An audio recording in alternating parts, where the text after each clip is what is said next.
Question में पूछा है कि निम्नलिखित में से प्रत्येक में से एक्स स्क्वायर का गुणांक लिखिए, यानी कि ये जितने भी बीजीय व्यंजक दिए हैं, आप कह लीजिए बहुपद दिए हैं, इनमें से आपको क्या करना है, सब में एक्स स्क्वायर का गुणांक बताना है। पिछले क्लासेस में हमने आपको बताया था गुणांक का मतलब क्या होता है, किसी चर में जिस संख्या से, चाहे वो संख्या हो, चाहे चर संख्या हो, चाहे चर संख्या हो, जिससे गुणा हुआ रहता है उसी को हम लोग क्या कहते हैं, किसी भी चर का गुणांक कहते हैं। यहां पे ध्यान से देख लो कि पहला क्वेश्चन जो है इसमें 2 plus x square plus x, किसका गुणांक पूछा है प्रश्न में, देख लो एक्स स्क्वायर का गुणांक बताना है। इसमें एक्स स्क्वायर है या नहीं पहले देख लो, तो यहां पे एक्स स्क्वायर है। अब एक्स स्क्वायर में किससे गुणा हुआ है, जहां कोई संख्या नहीं होता है, जहां कोई संख्या नहीं होता है वहां पे गुणे के रूप में क्या उपस्थित रहता है, एक। तो पहले क्वेश्चन में एक्स स्क्वायर का गुणांक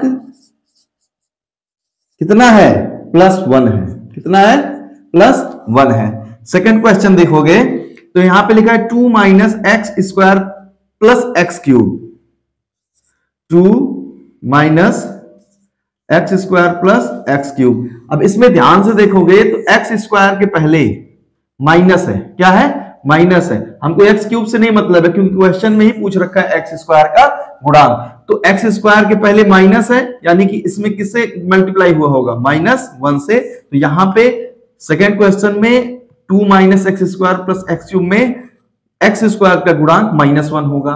थर्ड क्वेश्चन में देखेंगे कि यहां पे एक्स स्क्वायर के पहले किससे गुणा हुआ है, +π/2 से। किससे मल्टीप्लाई हुआ है बेटा, +π/2 से। तो यहां पे +π/2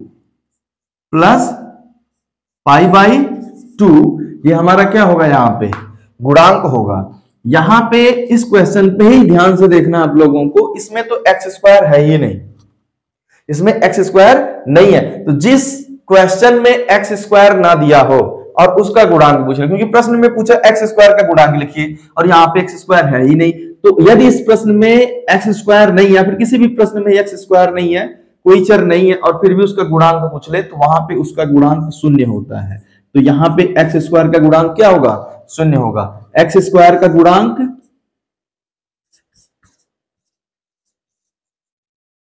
0 होगा, क्या होगा, 0 है। इस प्रश्न में एक्स स्क्वायर का गुणांक क्या है, 0 है।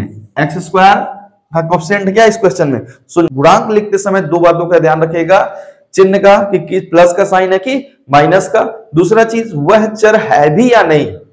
जैसे लास्ट क्वेश्चन में आपसे क्या पूछा था, इसमें एक्स स्क्वायर है ही नहीं और एक्स स्क्वायर का गुणांक पूछ रखा था। तो ऐसी स्थिति में जब किसी चर का पूछ ले और प्रश्न में हो ही ना, तो वहां पर उसका गुणांक 0 हो जाता है।